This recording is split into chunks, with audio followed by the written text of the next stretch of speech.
Assalamualaikum warahmatullahi wabarakatuh. Sebelumnya perkenalkan, nama saya Dinda Rizkyanti dengan NIM 212101100052. Di sini saya dari kelompok 7 akan menjelaskan mengenai konsep pendidikan menurut Paulo Freire dan Ivan Illich. Jadi sebelum membahas mengenai konsep pendidikan menurut kedua tokoh tersebut, sebelumnya saya akan menjelaskan sedikit mengenai biografi Paulo Freire. Jadi Paulo Freire itu merupakan salah satu tokoh pendidikan yang lahir pada 19 September 1921 di Recife, sebuah kota yang terletak di pelabuhan timur laut Brazil. Ayahnya bernama Joaquim Temístocles Freire, seorang polisi militer, sedangkan ibunya bernama Eltruz Neves Freire.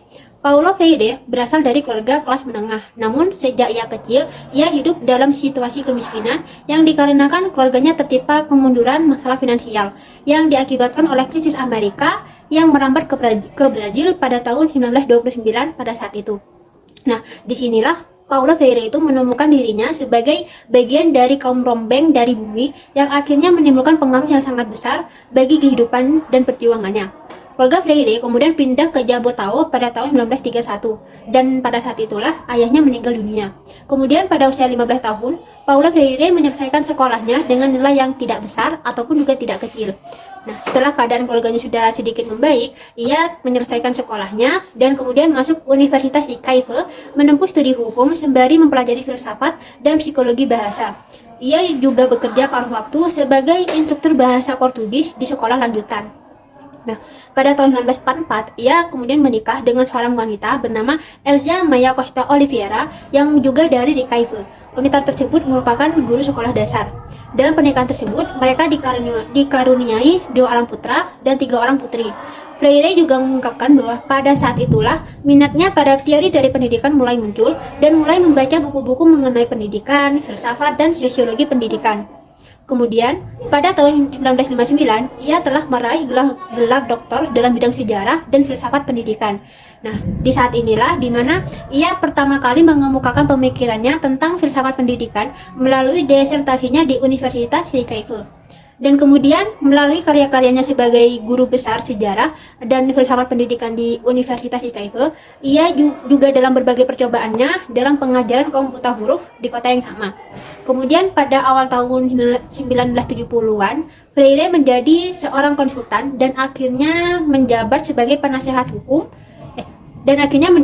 penasehat khusus kantor pendidikan Dewan Gereja Sedunia Jenewa. Freire kemudian berkeliling dunia untuk mengajar dan mengamalkan usahanya untuk membantu program pendidikan negara-negara yang sedang berkembang di Asia dan Afrika, seperti Tanzania dan Guinea-Bissau. Dia juga menjadi ketua komite eksekutif Institusi for Cultural Action yang bermarkas di Jenewa. Lembaga itu mengadakan sejumlah penelitian dan bereksperimen atas dasar pemikiran-pemikiran dari Paulo Freire. Kemudian pada tahun 1979, ia diangkat menjadi guru besar di Universitas Negeri Campinas dan Universitas Katolik Santo Paulus. Pada tahun 1986, Elza, istri Paulo Freire, akhirnya meninggal dunia. Kemudian Freire ini menikah lagi dengan seorang wanita bernama Ana Maria Araújo, seorang mantan mahasiswanya yang tetap meneruskan kegiatan dalam pendidikan radikalnya. Nah, pada akhirnya Paulo Freire ini meninggal pada 2 Mei 1997. Ia meninggal dunia dengan meninggalkan warisan berupa komitmen, cinta, dan harapan bagi kaum-kaum yang tertindas di seluruh dunia. Buah pikiran Paulo Freire telah mewakili jawaban dari sebuah pikiran kreatif dan hati nurani yang peka akan kesengsaraan dan penderitaan luar biasa kaum tertindas di sekitarnya. Mungkin itu saja dari saya, selebihnya akan dilanjutkan oleh presentator yang lainnya. Terima kasih. Assalamualaikum warahmatullahi wabarakatuh. Perkenalkan, nama saya Syailatul Rahmah, NIM 212101100001. Di sini saya akan menjelaskan tentang konsep pendidikan Paulo Freire. Paulo Freire lahir pada tanggal 19 September 1921 di Recife, sebuah kota pelabuhan di timur laut Brazil. Sejak kecil, ia sudah diajarkan oleh orang tuanya untuk menghargai pendapat dan pilihan orang lain. Hal itu memberikan dampak yang sangat besar terhadap filsafat pendidikan. Kehidupan ekonomi orang tua Freire tergolong kelas menengah. Karena suatu musibah, mereka menjadi miskin sehingga sering mengalami kekurangan dalam hal finansial. Pada tahun 1944, di usianya yang ke-23 tahun, Freire melangsungkan pernikahan dengan Elza Maya Costa Oliveira, seorang guru sekolah dasar. Dari pernikahan tersebut, mereka mendapatkan 3 orang putri dan 2 orang putra. Setelah keadaan ekonomi keluarganya membaik, Fair berhasil menyelesaikan sekolah dan menempuh pendidikan di Fakultas Hukum Universitas Recife. Di sana, Fair belajar filsafat dan psikologi. Di samping itu, ia juga bekerja sebagai instruktur bahasa Portugis di sebuah sekolah lanjutan. Materi pendidikan Fair bersifat kontekstual, yang artinya berisi tentang realitas sosial masyarakat. Pendidikan kontekstual adalah sebuah teori dan model pendidikan yang mengupayakan peserta didik untuk menjadi subjek dalam rangka menjawab persoalan-persoalan yang muncul dalam realitas sosial. Menurut Fair, tujuan utama dari pendidikan adalah membuka mata peserta didik guna menyadari realitas ketertindasannya untuk kemudian bertindak melakukan transformasi sosial. Kegiatan untuk menyadarkan peserta didik tentang realita ketertindasannya ini ia sebut sebagai konsientasi. Konsientasi adalah pemahaman mengenai keadaan nyata yang sedang dialami oleh peserta didik. Mungkin itu saja yang dapat saya sampaikan. Terima kasih. Assalamualaikum warahmatullahi wabarakatuh. Nama saya Riki Setiawan dengan NIM 2121 0101 0051. Di sini saya akan melanjutkan pemaparan materi tentang konsep pendidikan menurut Paulo Freire. Dalam pandangan Paulo Freire, setidaknya ada 5 sikap atau attitude yang harus dimiliki untuk merealisasikan proses yang dialogis. Sikap yang pertama yaitu memiliki rasa cinta kasih.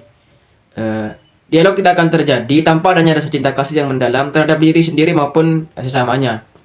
Dan cinta ini menjadi dasar dalam proses dialog tersebut. Sikap yang kedua yaitu memiliki sikap rendah hati. Dialog tidak akan terjadi apabila semua manusia saling menunjukkan rasa keegoisan atau kesombongannya. Dan dialog ini akan terjalin apabila sesama manusia menyadari akan kekurangan masing-masing dan sadar bahwa manusia tersebut adalah makhluk yang belum selesai atau tidak sempurna, sehingga perlu hubungan yang dialogis dalam rangka menutupi kekurangan masing-masing. Sikap yang ketiga yaitu memiliki keyakinan yang mendalam terhadap diri manusia. Manusia yang dialogis, yakni yakin atau percaya diri akan diri sendiri dan manusia yang lain, sehingga tercipta sikap saling menghargai dalam praktek dialog. Rasa cinta kasih, rendah hati, dan keyakinan ini menjadi dasar dari proses dialog yang mengarah pada hubungan horizontal yang harmonis dan saling mempercayai. Sikap yang keempat yaitu memiliki sikap penuh harapan, karena tanpa adanya harapan, mustahil terjadinya dialog. Proses pendidikan yang tidak memberikan harapan akan menjadi suatu media kebisuan bagi peserta didik. Pendidikan harus penuh dengan harapan progresif yang logis dan realistis. Sikap atau attitude yang kelima atau yang terakhir, yaitu memiliki sikap kritis. Karena dialog sejati tidak akan terwujud kecuali dengan melibatkan pemikiran kritis. Pemikiran yang melibatkan suatu hubungan tak terpisahkan antara manusia dan dunia, tanpa melakukan dikotomi antara keduanya. Pemikiran yang memandang realitas sebagai proses dan perubahan, atau bukan entitas yang statis. Pemikiran yang tidak memisahkan dirinya dari tindakan, tetapi senantiasa bergumul dengan masalah-masalah keduniawian, tanpa rasa gentar dalam menghadapi sebuah risiko. Paulo Freire berusaha mengarahkan pendidikan sebagai usaha untuk humanisasi dan sesama, atau humanisasi diri dan sesama, yaitu melalui tindakan sadar untuk mengubah dunia. Humanisasi ini, atau yang kita sering menyebutnya dengan memanusiakan manusia, dalam pandangan Paulo Freire, merupakan suatu praktek hidup untuk mencapai keadaan manusia yang sejati, karena sesuai dengan fitrahnya. Akan tetapi, proses humanisasi ini selalu diiringi dengan kondisi dehumanisasi atau tidak manusiawi, yang memang tidak manusiawi ini memang harus diperangi. Dalam konteks yang konkret dan objektif, masalah-masalah humanisasi dan dehumanisasi merupakan kemungkinan yang selalu tersedia bagi seorang makhluk sebagai makhluk yang belum selesai atau tidak sempurna, dan yang seorang makhluk yang menyadari ketidaksempurnaannya. Assalamualaikum warahmatullahi wabarakatuh. Nama saya Siska Nurul Komaria dengan NIM 2121 Di sini saya akan menjelaskan sejarah singkat kehidupan Ivan Illich. Ivan Illich adalah ahli filsafat asal Austria. Ivan Illich lahir pada 4 September 1926 di Wina, Austria. Semasa hidupnya, Ivan merupakan seorang pastor Katolik Roma dan juga seorang kritikus sosial yang bertentangan dengan lembaga-lembaga budaya barat kontemporer. Ivan Illich merupakan seorang filsuf pada era filsafat kontemporer yang menganut aliran anarkisme. Ivan Illich menekuni dan mempelajari kristalografi di Universitas Florence, Italia, dan juga teologi dan filsafat di Universitas Capausan Gregoriana Roma dan sejarah abad pertengahan di Salzburg. Dalam penulisan disertasinya, Ivan memfokuskan pada seorang sejarawan bernama Arnold Tony B.J. yang menjadi salah satu tokoh yang mempengaruhi pemikiran filsafatnya. Ketika Serdadu Hitler menduduki Austria pada tahun 1938, Illich sebagai putra insinyur Dalmatia dan ibunya yang Yahudi menjadi korban diskriminasi Nazi terhadap etnis Yahudi. Sehingga pada tahun 1941 bersama ibu dan saudara kembarnya mereka meninggalkan Austria dan tinggal di Italia. Pada periode ini Ivan memasuki biara. Pada tahun 1951 ia mendaftarkan diri menjadi pastor yang pada akhirnya ia dikeluarkan karena kritikan kerasnya terhadap pernyataan Vatikan tentang pengendalian kelahiran dan sikap dingin terkait bom nuklir. Pada tahun 1961, Illich mendirikan Centro de Documentation atau Pusat Dokumentasi Antarbudaya di Cuernavaca, Meksiko. Ivan Illich wafat pada 2 Desember 2022 di Bremen, Jerman. Konsep-konsep pemikiran Ivan Illich yang banyak dikenal diantaranya 1. Melawan produktivitas, 2. Spesifik disekonomi, 3. Monopoli radikal, dan 4. Keramahan. Sekian dari saya. Terima kasih. Assalamualaikum warahmatullahi wabarakatuh. Perkenalkan, nama saya Malida Nurizatul Mursyidah dengan NIM 212101010043. Di sini saya akan menjelaskan tentang konsep pemikiran pendidikan Ivan Illich. Ivan Illich adalah seorang yang dianggap berideologi anarkisme pendidikan. Anarkisme pendidikan adalah sudut pandang yang membela pemusnahan seluruh kekangan kelembagaan terhadap kebebasan manusia sebagai jalan untuk mewujudkan sepenuhnya potensi-potensi manusia yang telah dibebaskan. Pandangan-pandangan kritis Illich tentang pendidikan umum yaitu, yang pertama, pengertian pendidikan. Baginya, pendidikan sama dengan hidup. Pendidikan adalah segala situasi dalam hidup yang mempengaruhi pertumbuhan seseorang. Pendidikan adalah pengalaman belajar. Oleh karena itu, pendidikan dapat pula didefinisikan sebagai keseluruhan pengalaman belajar setiap orang sepanjang hidupnya. Illich menyadari bahwa bagi sebagian besar manusia, hak belajar mereka dipersempit menjadi kewajiban bersekolah. Menurutnya, sekolah mengelompokkan orang menurut umur.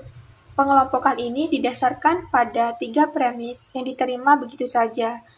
Anak hadir di sekolah, anak belajar di sekolah, dan anak hanya bisa diajar di sekolah. Yang kedua, tujuan pendidikan. Menurut Illich, sistem pendidikan yang baik dan membebaskan harus mempunyai 3 tujuan, yaitu pendidikan harus menyediakan bagi semua orang yang ingin belajar peluang untuk menggunakan sumber-sumber daya yang ada pada suatu kegiatan dalam kehidupan mereka. Yang kedua, pendidikan harus mengizinkan semua orang yang ingin membagikan apa yang mereka ketahui untuk menemukan orang yang ingin belajar dari mereka. Ketiga, sistem pendidikan dapat memberi peluang kepada semua orang yang ingin menyampaikan suatu masalah ke tengah masyarakat untuk membuat keberatan mereka diketahui oleh umum. Dapat disimpulkan bahwa tujuan pendidikan dan ilmu adalah hak dari setiap warga negara dimanapun. Yang ketiga, pendidik. Salah satu kekaprahan dari orang tua adalah adanya anggapan bahwa hanya sekolah yang bertanggung jawab terhadap pendidikan anak didiknya, sehingga orang tua menyerahkan sepenuhnya pendidikan anaknya kepada guru di sekolah. Dalam setiap peran ini, guru mendasarkan otoritasnya atas anggapan yang berbeda, yaitu guru sebagai pengawas, bertindak sebagai pemimpin upacara. Yang kedua, guru sebagai moralis, dan yang ketiga, guru sebagai ahli terapi. Guru-guru yang terampil menjadi langka karena adanya kepercayaan akan nilai ijazah untuk melakukan suatu pekerjaan. Sertifikat merupakan suatu bentuk manipulasi pasar dan hanya diterima oleh mereka yang memang sudah menganggap sekolah sebagai segala-galanya. Kebanyakan guru sastra dan pengetahuan bisnis kurang terampil, kurang berdaya cipta, dan kurang komunikatif dibandingkan dengan pengrajin, dan pedagang. Assalamualaikum warahmatullahi wabarakatuh. Perkenalkan, nama saya Faiz Muntaza dengan NIM 212101010082.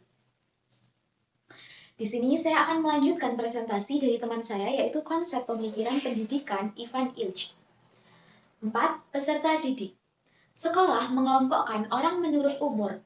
Pengelompokan ini didasarkan pada 3 premis yang diterima begitu saja oleh masyarakat. Menurut Illich, premis-premis yang tidak teruji kebenarannya ini perlu dipersoalkan secara serius. 5. Kurikulum pendidikan. Kurikulum selalu digunakan untuk menentukan ranking sosial. Kadang-kadang malahan kedudukan seseorang telah ditentukan sebelum lahir karena menempatkan Anda pada garis ningrat aristokrat. Kewajiban bersekolah yang bersifat universal ini dimaksudkan untuk melepaskan peran sosial dari riwayat hidup pribadi. Hal ini yang dimaksudkan adalah untuk memberi setiap orang kesempatan yang sama untuk jabatan manapun. Yang keenam, ada metode pendidikan. Sekolah-sekolah sekarang adalah lembaga pemasyarakatan, maka para guru diberi wewenang untuk mengajar di luar sekolah.